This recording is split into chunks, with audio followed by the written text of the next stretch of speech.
Okay. So let's start just with a very brief history. Before the airport existed, there was still aviation in Toronto, but it was all floating planes because there was no runway. But there was a little bit of beach, and that was used up until 1939, at which point the airport opened. And when it did, that's what it looked like. Pretty much like it is now, except actually this runway doesn't run on that line anymore. It runs a little bit more from here over to about here. This is the Western Gap right here. And this is Blockhouse Bay as we know it up in here. So that's the ferry docks for Hanlon's Point. So that's the current, or that's the airport as it opened in 1939. The major change is the alignment of the runway is running this way now, that main runway. And the reason for that is because the city was growing, you know, and this runway would have taken planes into the buildings. So when it opened, it operated in a sort of small, non-commercial way for the most part until 1983, when it became much more of a commercial airport. And with that came an agreement between these three parties: the City of Toronto, Transport Canada, and Ports Toronto, which is the Toronto Port Authority. And that agreement puts in a few restrictions on noise and operating hours. It says that the airport will have no standard commercial jet aircraft, and there'll be no further lake filling and runway lengthening. And that agreement was scheduled to expire in 2033. So a 50-year lease. In 2005, going up to Pearson, you might remember the Air France jet that overran the runway and ended up down in Etobicoke Creek and burned. And that incident and others led to changes in regulations that apply to airports of certain sizes, including Billy Bishop. The Air France incident led to the International Civil Aviation Association changing their aerodome standards and requiring, don't worry about these, they're just links for people who want to look it up later, but requiring what were called runway end safety areas. And if you didn't have runway end safety areas, you had to do other things. One option was to reduce the required or declared runway distances. And at Billy Bishop, that would have made the airport not workable for the aircraft that run there now. Because right now those aircraft are operating on a runway that is barely long enough for the current operations. If in fact a fully loaded aircraft coming out of there is too heavy for using the airport, so they have to reduce the number of passengers a little bit, or not fly with a full load of gas, which limits the range that the airplanes can go.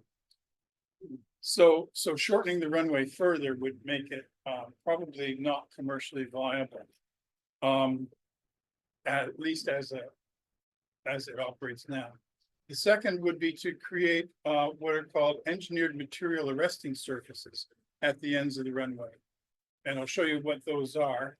The third option would be to build runway end safety areas, which are areas of land outside of the runway that a plane can run off into and slow down, stop. And another option could be to combine those things. This is an engineered material arresting system here. And what you can see here is once the plane exits from the runway, if it's not taking off, it's overrunning or it's not stopping on the landing. The material is designed to crush and slow the plane right down and stop it quite quickly. What is this? I don't know where this picture was taken, but this is the kind of thing. And then these surfaces can be redone. So you can see, in fact, it's kind of a crushable surface there with a softer underbed. And it's designed to collapse and stop the aircraft. So the wheels just dig right in. That idea was one of the ones that was a possibility for the Billy Bishop Airport. But the Port Authority was not interested in it for reasons that were never very clear. This is a runway end safety area, and what I'm showing here is actually related to a Transportation Safety Board of Canada investigation of an airplane that overran the runway in Halifax in 2018. So the green area marked here is the runway end safety area. Here's the end of the runway, and there's another 300 meters of land dedicated to the runway end safety area. And that's where this plane ended up. It was a Boeing freight plane. Didn't quite make it to the road over there, but you see it went most of the distance on the 300 meters. 300 meters is the International Civil Aviation Organization's recommended length for runway end safety. However, the requirement is 150 meters, so half of that. Now, 150 meters here, this plane would have overrun the runway end safety area. At Billy Bishop Airport, at the moment, there's no runway end safety area at all. What there is about 90 meters of land that could be runway end safety area at the end of the runway, and that's all there is. So to make it 150 meters, you would have to add lake filling and build out to create 150 meters. So 150 meters would be the minimum required runway and safety area for an airport like this. When I say an airport like this, I'm talking about an airport that's that has a passenger load more than 325,000 passengers a year. So Billy Bishop, well, I'll come to, I guess, the present. So really this runway and safety area requirement means that by July the 12th, 2027, the airport needs to have those in place or stop using the aircraft that it's using. 2027 is only just a little under 2 years, or a little bit more than 2 years away. That requirement, though, has been shaping up for, well, more than a decade, probably 15 years. There's been a period of debate about whether it was needed or how much and so on. The Transportation Safety Board was saying we would really like these runway and safety areas on airports to be 300 meters. Transport Canada was saying, well, we think we can get away with 150 meters at airports like this. So there was a lot of back and forth. But finally, Transport Canada settled and said, okay, we're going to change the regulations. You need 150 meters at each end. And we're giving you notice that if you operate for 2 consecutive years with a passenger load more than 325,000 passengers a year, you have 3 years to put things in place. So Billy Bishop was coming up to that fairly soon. but then COVID happened. And their passenger numbers dropped below 325,000 passengers a year. Normally they're around 2 million. So down below the number, the threshold, requiring them to have runway and safety areas. And that reset the clock essentially for them. So they got basically 5 more years than what was really required because of COVID. But eventually, Transport Canada said, now you are over 325,000 a year. You do have to put in the runway and safety areas. And Ports Toronto, that's the Port Authority, presented 3 runway and safety area proposals to the City of Toronto. The first being big, the lowest cost, and it meets the Transport Canada requirements of 150 meters. Option 2 is bigger, middle cost, and it gives additional enhancements to the airport beyond the runway and safety areas. And then the third is the largest, highest cost, and it meets Transport Canada requirements, plus includes some substantial airport improvements. So the city was given these 3 options to consider. Yes. When I was there, the government wasn't involved with. Is that what you're gonna propose? Because they are the regulatory body, but the Port Authority is operating there. Okay. So the Port Authority decides what they want to do within the bounds required by Transport Canada. So what you ended up with here were RISA options for the 3 options A, B, 1, 2, and 3. And the first being the one with minimum land mass. And I'm showing West End and East End options. The second includes an additional taxiway, and the third includes additional airside roads and the sound barrier and underground utility corridor and so on. And what you can see basically at the West End here, the runway and safety areas would be adding about 54 meters into the lake. In the second option, would be adding about 82 meters into the lake. The widths are requirements relating to the width of the runway. The runway and safety areas are supposed to be scaled to the width of the runway itself.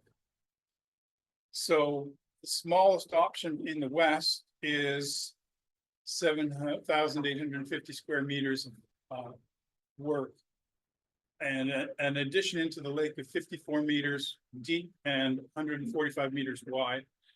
The second one goes a little further into the lake, and the third gets a bit wider. On the harbor side, again, you have amounts into the lake, 54 meters, 52 meters, and 66 meters. But the widths vary considerably. The smallest option is 135 meters, then 160, and then the last one is 270 meters. So you can see that option 3, the impact in the inner harbor, is considerably larger than any of the options in the west. And none of these would build into the marine exclusion zone. This is the area that we're familiar with as boaters. You can't go inside those white marks.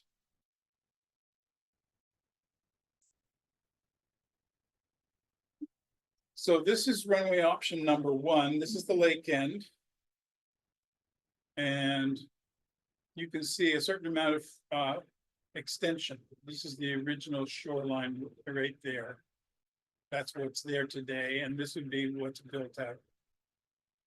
And they would also include a barrier out here, because that end of the runway gets a lot of wave action and spray and ice buildup in winter.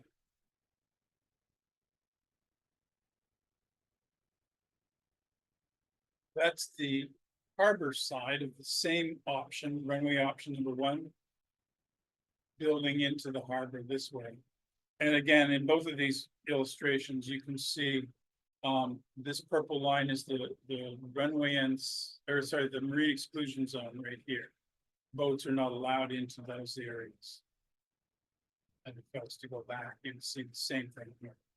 You can look out and see those white marks. I'm not going to show you runway option number 2 because it's not really relevant. But runway option number 3 is this one. On the west, it builds out further to create kind of a little roadway around at the end. And on the inner harbor side, it's this. So you would see for runway option number 3, quite a large amount of land added, all of that right there.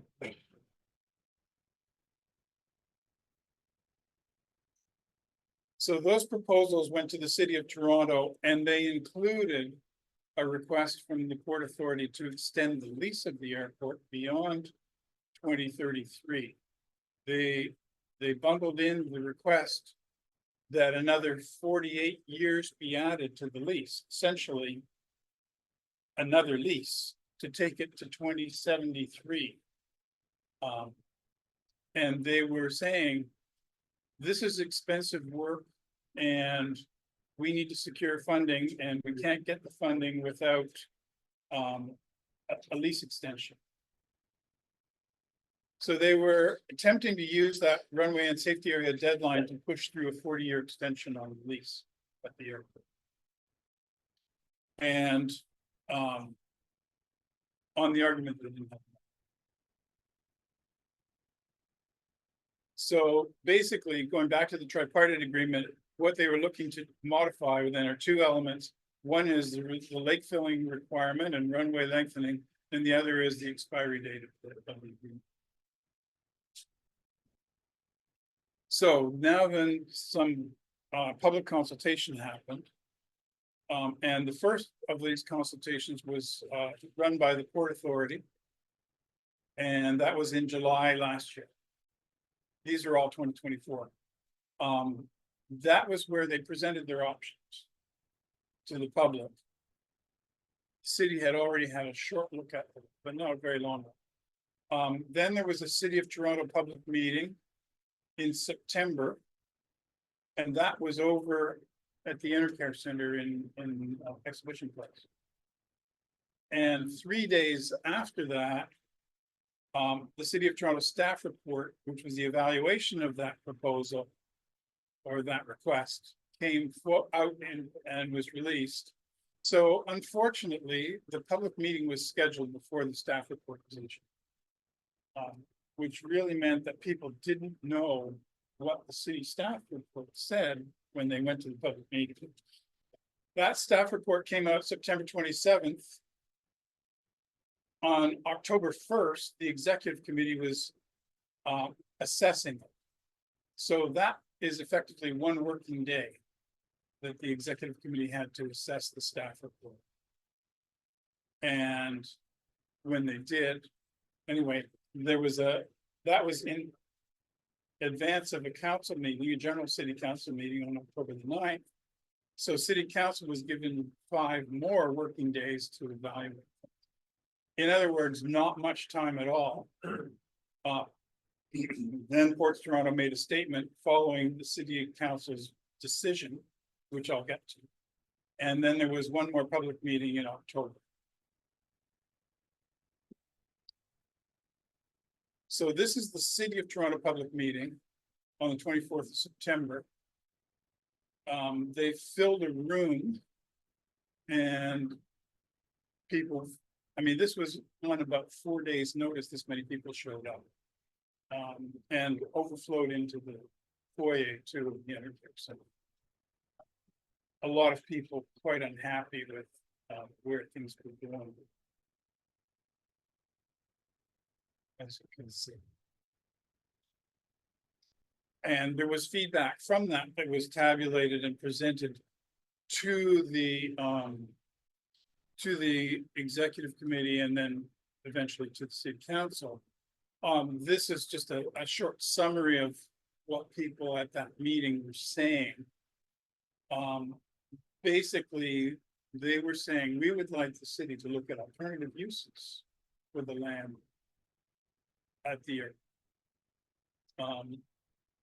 But, you know, this was like a 20-page summary, and again, the executive committee had really virtually no time to look at it. But the staff report did say this: they recommended Ports Toronto's option 1. That is the smallest of those.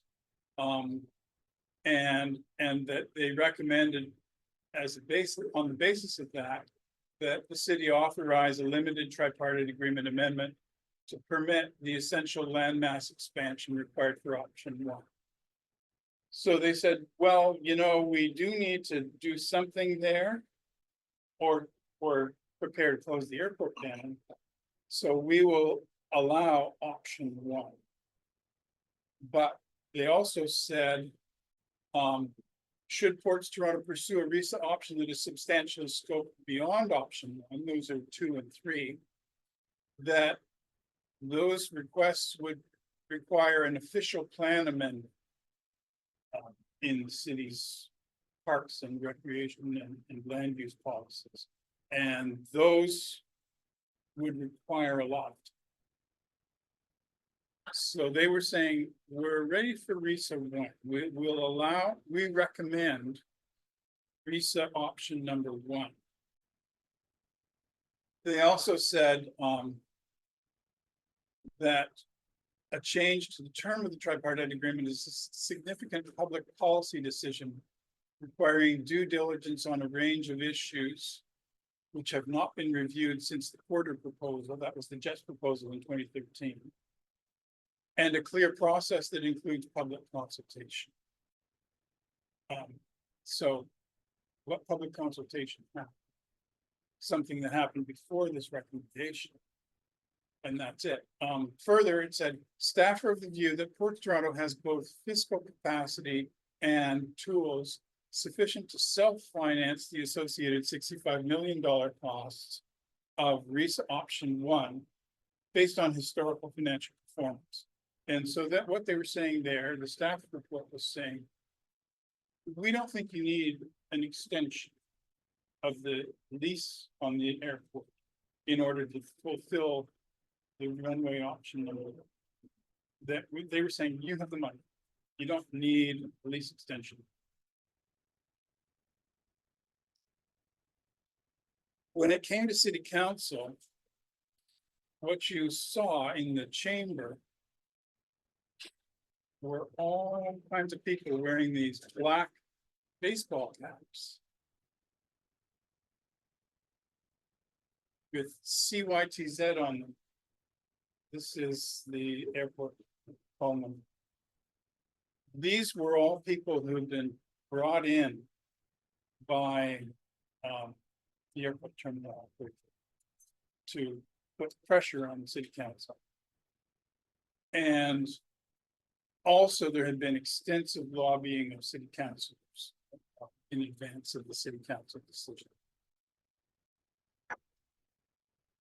So the city council decision happened in October, and they said that they would permit the landmass extension that meets option 1, but they were adding an amendment to extend the term end date necessary to secure requisite financing to December 31st, 2045. They were saying, we're not going to give you a 48-year extension, but we will offer you a 12-year extension if you demonstrate that you need it. And there were other restrictions on the proposal, such as completing an environmental assessment, engaging with the expertise of the Toronto Region Conservation Authority related to the fish habitats and things like that, and developing a construction management plan and a traffic management plan for how this work would fit into the communities around the area, and demonstrating a term extension is necessary to secure the requisite financing for runway and safety areas. So they were putting the ball back in the Port Authority's court. The environmental assessment was expected to evaluate basically the airport lands and the area inside the marine exclusion zone. That's for option one. For any option. Any option would need an environmental assessment. But the only option that the city was considering was option one.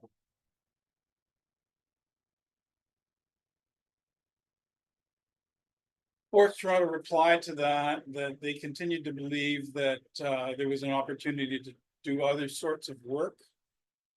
Effectively, they were saying, well, we would still like you to go with options.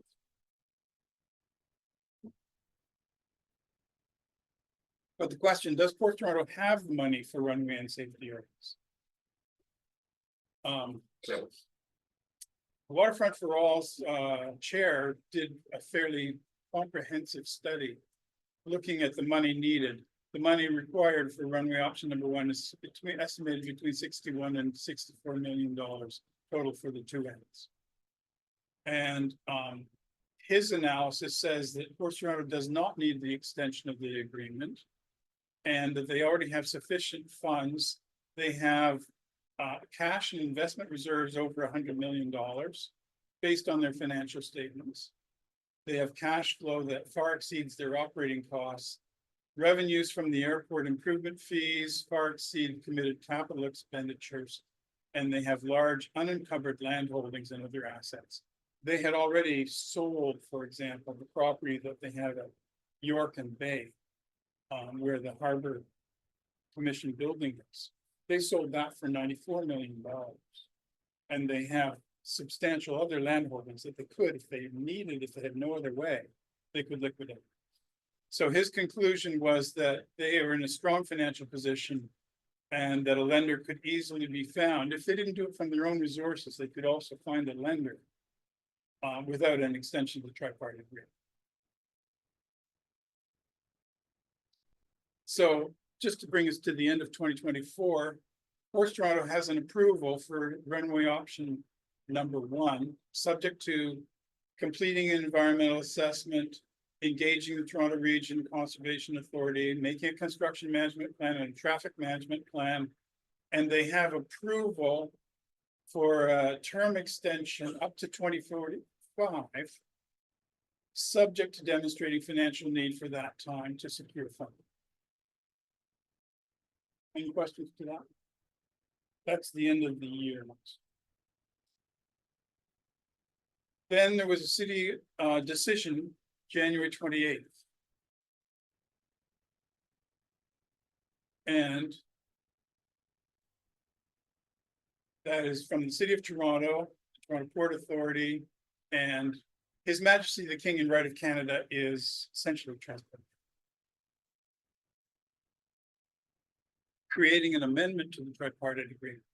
And it said, all parties recognize the need to ensure ongoing and future operations of the Billy Bishop Toronto City Airport and commit to engage in discussions on a long-term lease extension and renegotiation of the Tripartite Agreement to achieve this goal.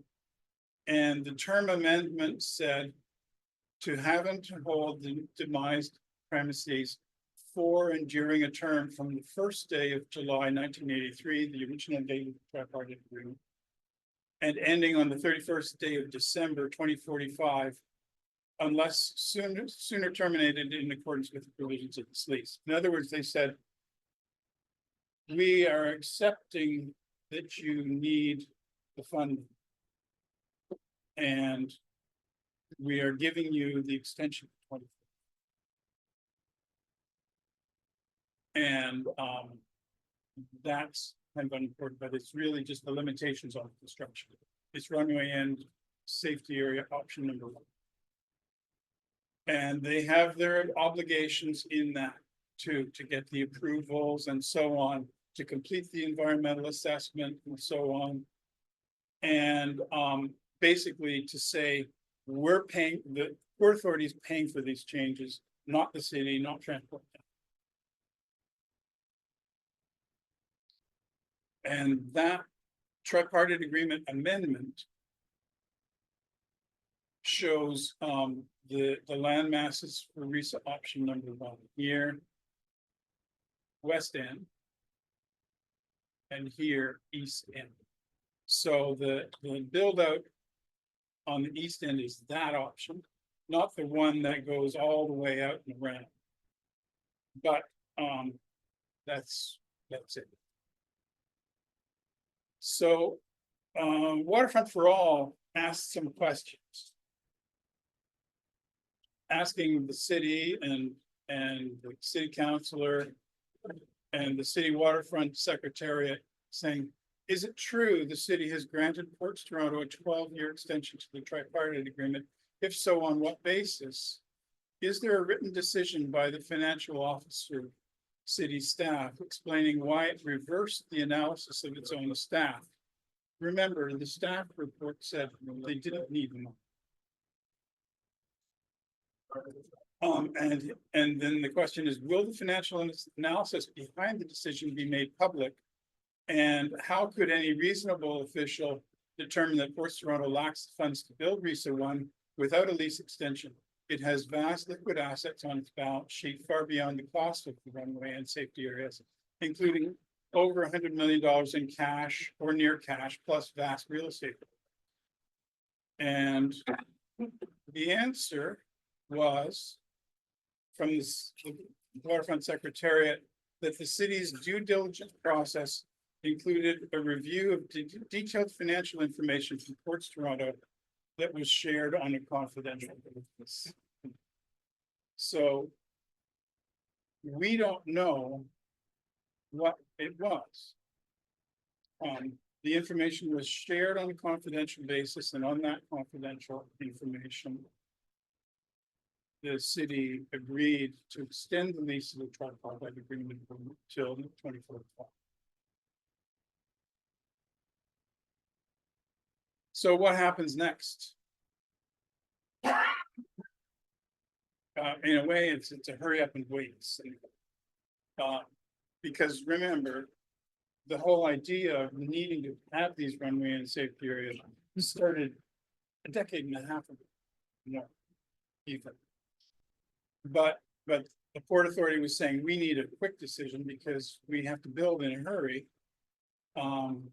And they are waiting now for the environmental assessment, which was supposed to be released at the end of last year, but we still haven't seen it. They say they're translating it. Okay, I could do that in Google Docs. 30 seconds. So it was supposed to be published for public review in December or January. But we really don't know when it's going to be available. We're awaiting indication that the TRCA has been engaged to do the habitat work. We're awaiting a construction management plan, and we're awaiting the public's discussions should they ever happen. What we can expect to see is considerable construction activity starting this summer. And the reason is that these proposals were estimated to take between 2.5 and 3.5 years. The runway option number 1 was projected by the Port Authority to take 2.5 to 2 to 2.5 years to do. So if they were to start right now, they might have a tough time to meet the July 2027 deadline for this work to be done. Remember, that work is mandated by Transport Canada to be done by July 2027. And also awaiting the construction management plan. How are they going to do this work? What are the impacts going to be? How are we going to have barges and things out here? Are they going to have to close areas to navigation? Are they going to be, putting traffic through the neighborhoods to load equipment on and off? How is it gonna work? How is it gonna work? It's gonna have to be done in non-airport operating hours. So, it'll be nighttime work. Anyway, none of that is known because we don't have the construction management plan.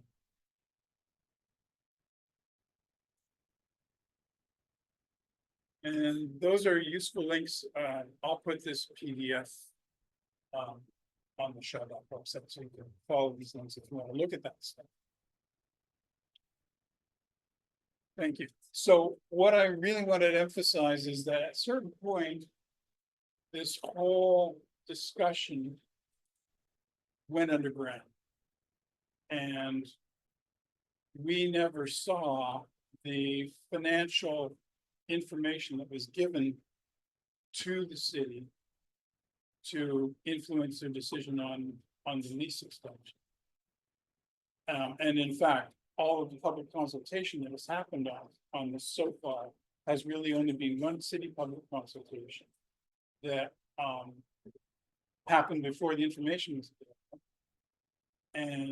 And two courts consultations that essentially were just outlining their plans.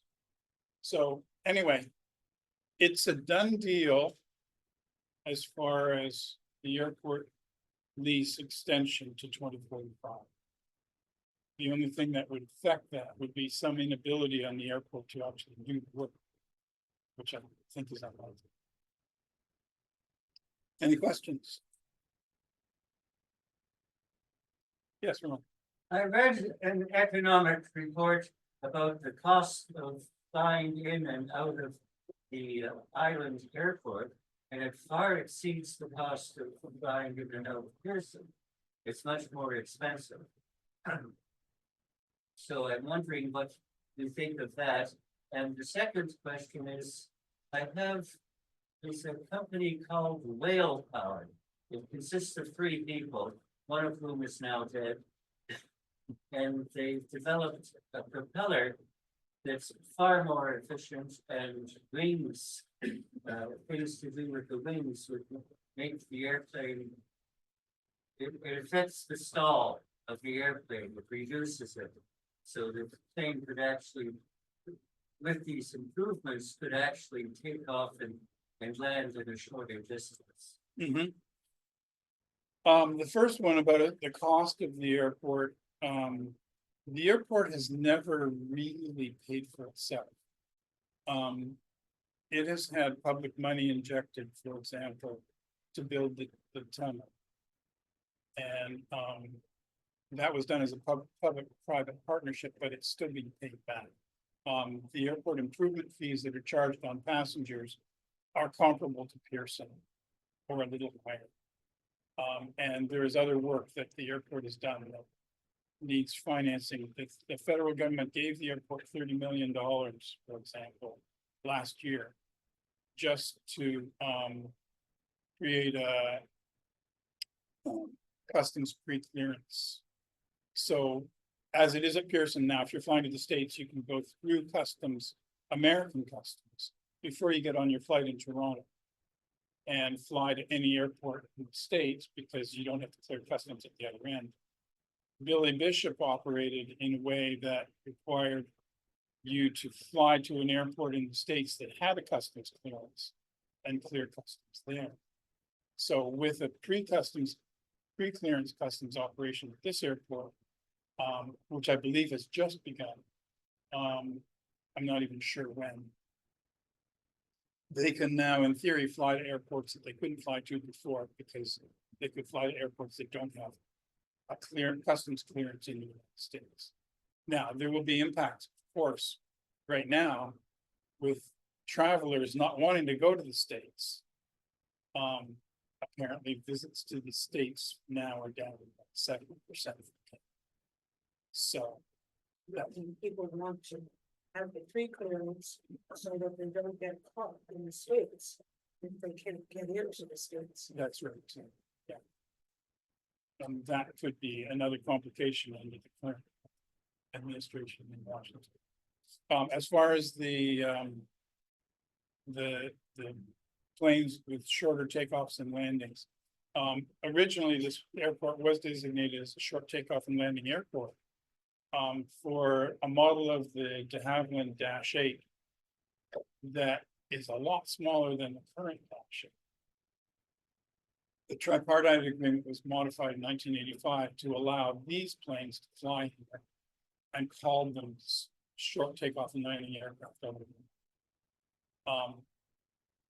The issue of whether they need a short takeoff and landing could resolve some issues, but the main issue for the airport is actually about noise.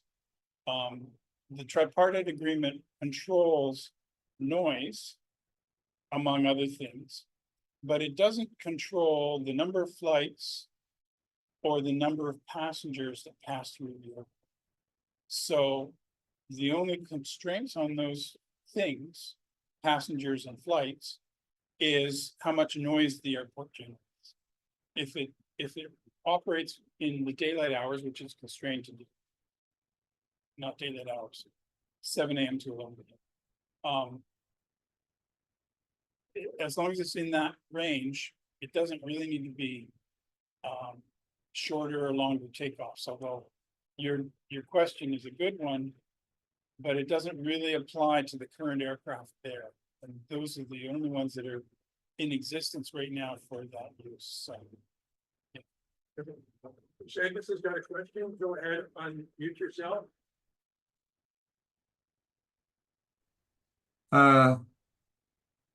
Good afternoon, Ron. Jenkins. Just very briefly, my compliments on your what I call exceptional abilities to bring very complex information all together, involving many skills, and also being very careful to navigate legalese, if I can put it to you that way. But what I'm getting at is, number one, who are all the people with the black baseball caps?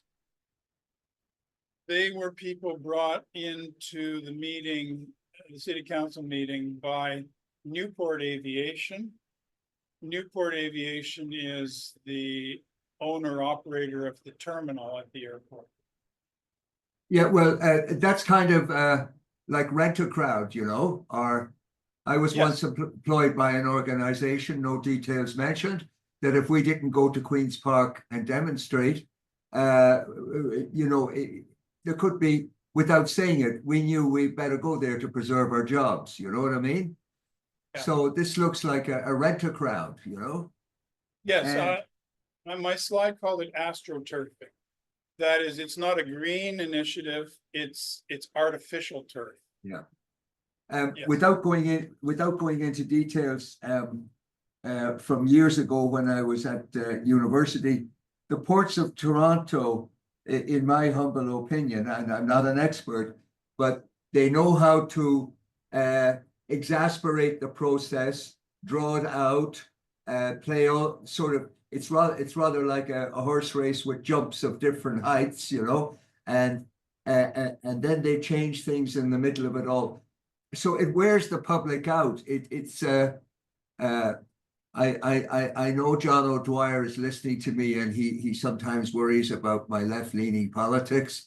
But the thing is that I just feel that the whole thing is wearing out the public, but they can always say, yes, we did have public consultations. I think that's very disingenuous. And thank you for bringing our attention to really what's going on. Thank you. Yeah, my concern is that I think the public interest is not being consulted here. I know that many people like the airport and use the airport. But the city is the custodian of the lands that the airport is on, at least in part. And it should be looking at those lands as best use for the city.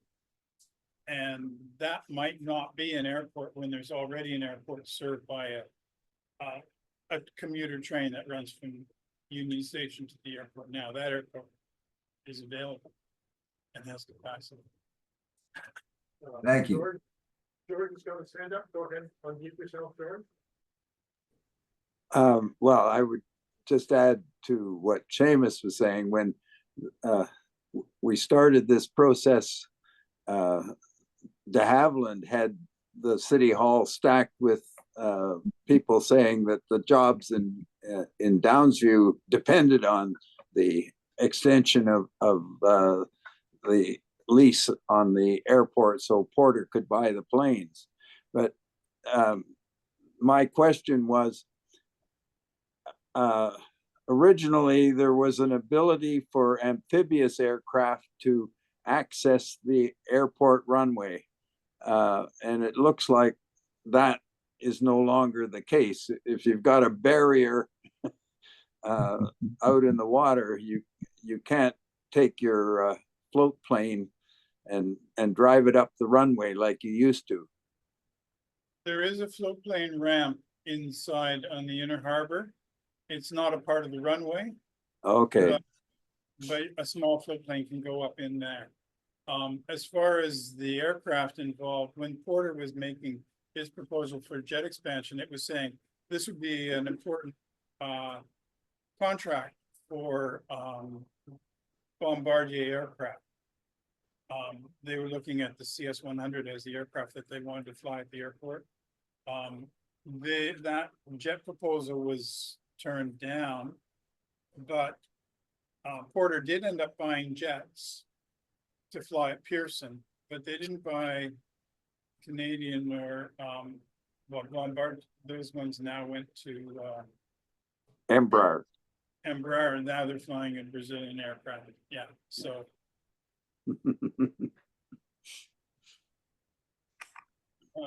yeah.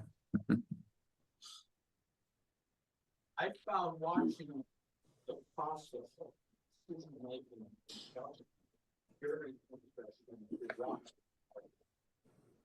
Decisions were made.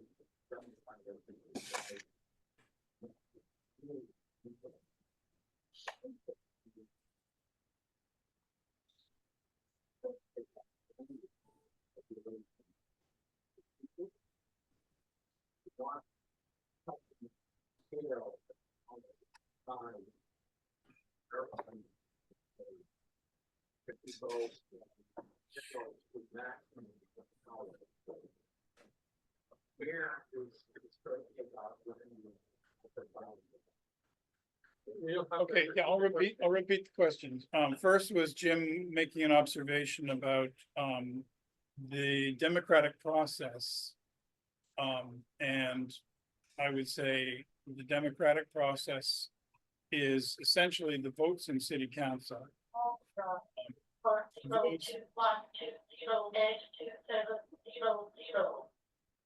Those votes, of course, are different than they were a little while ago because city council was significantly reduced in size by the province. So the votes in the old city of Toronto, the votes that actually tended to support looking at other uses for the airport are fewer now in city council proportionately.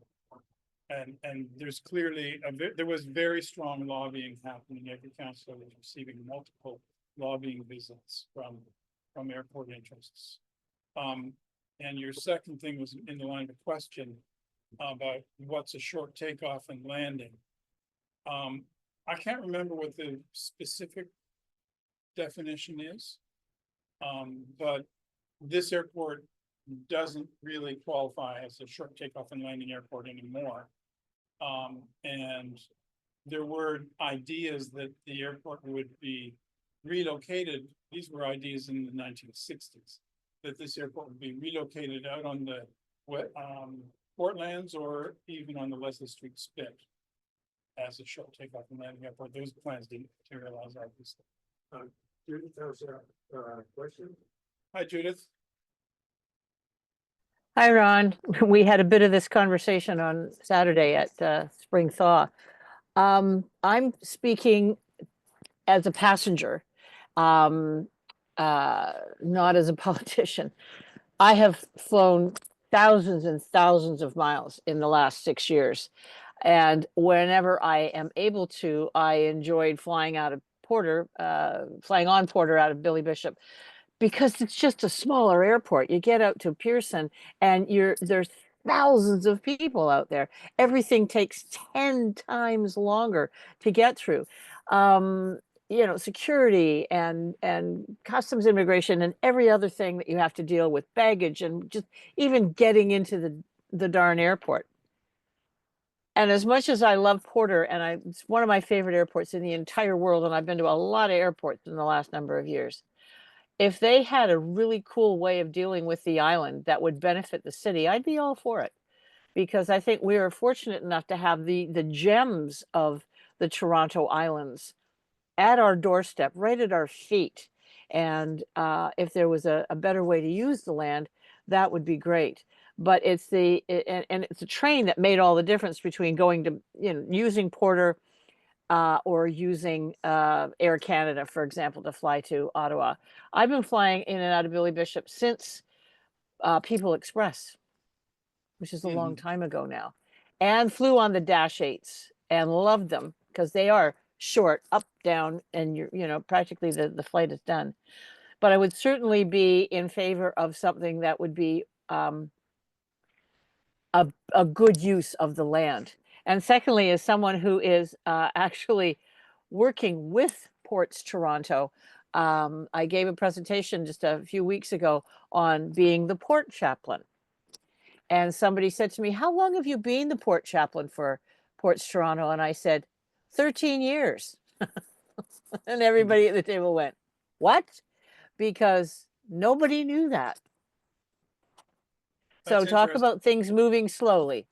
Anyways, Ron, thank you as always. Fabulous, wonderful presentation. Thanks, Judith. I would say that most passengers find the experience of flying at Billy Bishop much better than at Pearson.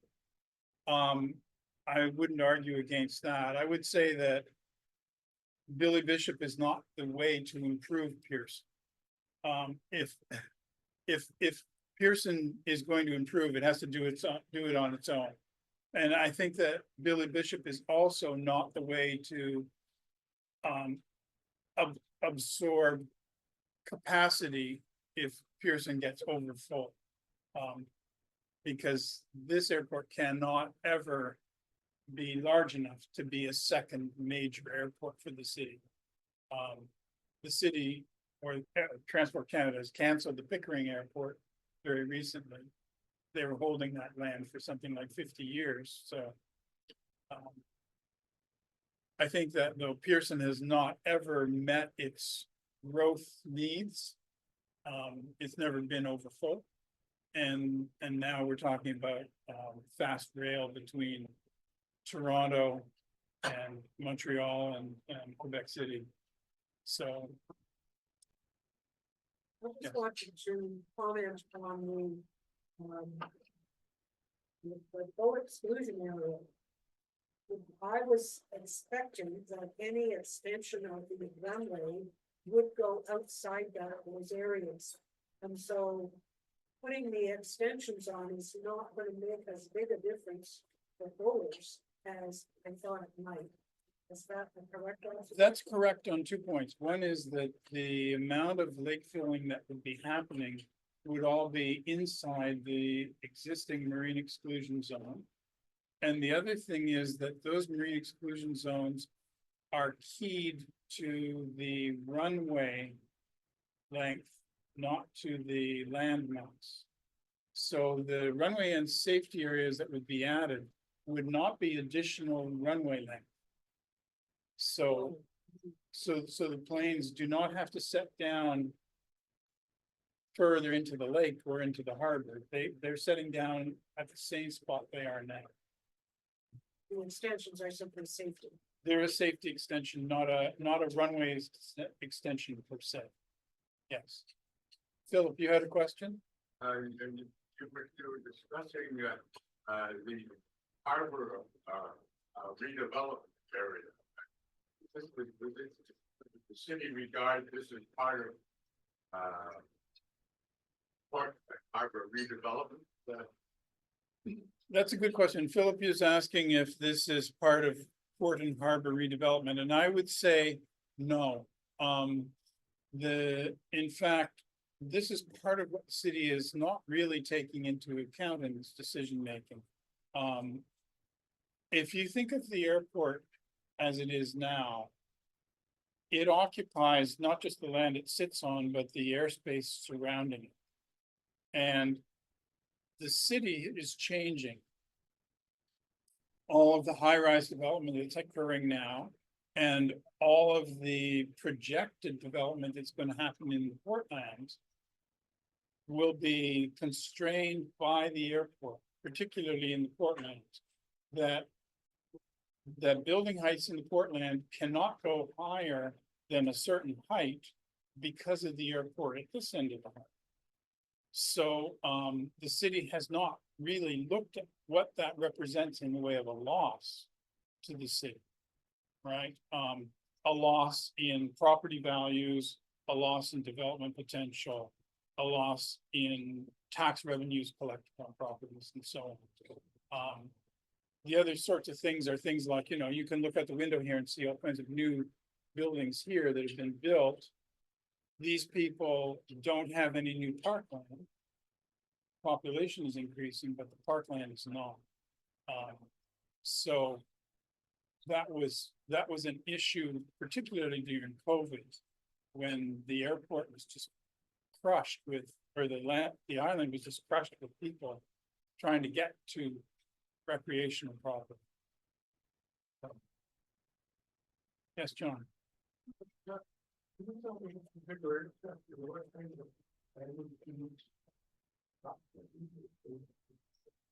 I don't know what the fees are. Couldn't tell you that. That information should be available. The Porter is the primary commercial tenant there. Air Canada has a small bit.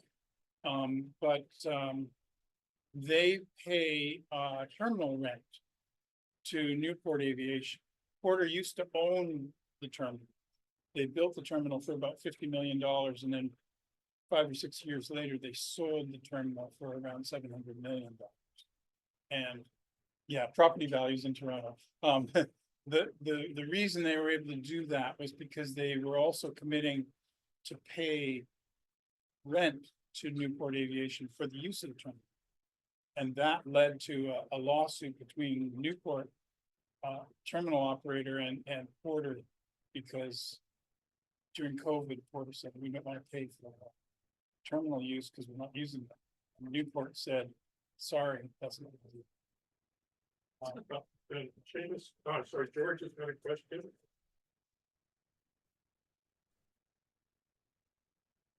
Go ahead, George. It's good to see that the city is aware of the height restrictions on the Portlands due to the airport. I remember as a planner at Ryerson being concerned about the Eaton Center towers being within the restrictions for approach for helicopters to the sick kids and TGH heliports. And those towers went way beyond that height restriction. I guess nobody checked the transport requirements, and they were excused after the fact. Yes, so sometimes it goes the other way, though. There was a hotel up at Pearson that was built too high, and Transport Canada said basically you have to take 3 floors off of your building. Which they, My husband was instrumental in that. okay, So I used to hear about that every night at dinner. okay, so you know that story. I do. Very well. Are there any other comments or questions? Well done. Once again, thank you so much. I echo some of the responses that people gave about the making a very complex situation understandable for those of us who aren't intensively involved in it. So thank you, a little token of our appreciation as Thank you. usual, and we'll welcome you back anytime. Okay. Big round of applause. Okay. And coming up next week, we are on Zoom only next week. And we'll be taking a look at a history document. The 1623 Lost Galleon, the hunt for the world's most valuable shipwreck. So it will be a video online on Zoom. And then the following week, which is our last session for the season, I cannot believe that that's happened already. Eric Sundstrom will take us cruising on the Bay of Quinte and the Thousand Islands, just in time to make summer cruising plans. His knowledge of the area, the places to stop, the routes to take are exemplary. I have heard his presentation on this. It's really worthwhile. And with that, pipes out. And bon appetit. Thank you. Yes.